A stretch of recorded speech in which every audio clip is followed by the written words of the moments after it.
Да се остават унесреќените родители за последен пат во тишина и плач да си ги видат своите чеда, апелира и директорот на Центарот за управување со кризи Стојанче Ангелов.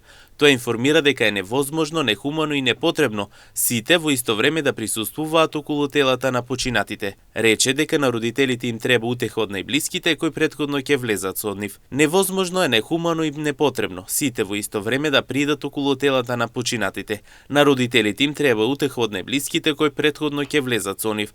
Но таката и болката на родителите, браќата и сестрите, роднините и другарите на настраданите е најголема. Да го оставиме синодот на Македонската православна црква, предводен од неговото блажество на господин Стефан, поглавар на Македонската православна црква, на гробиштата во Кочени, како и свештениците во другите градови и села, непопречено да одржат погребната церемонија, истакна Ангелов.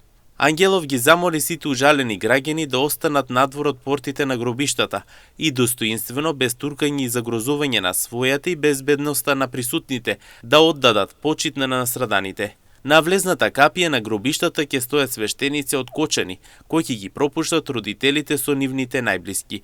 Ги замолувам останатите ужалени граѓани да останат надвор од портите на гробиштата. Достоинствено, без туркање и загрозување на својата и безбедноста на присутните, да оддадат почит на настраданите, додава Ангелов. Она што дополнително го истакна директорот на Центарот за управување со кризи Ангелов е дека на самите погреби ќе има распоредени голем број на лекари од итната медицинска помош, како и тимови кои ќе даваат вода за пиење.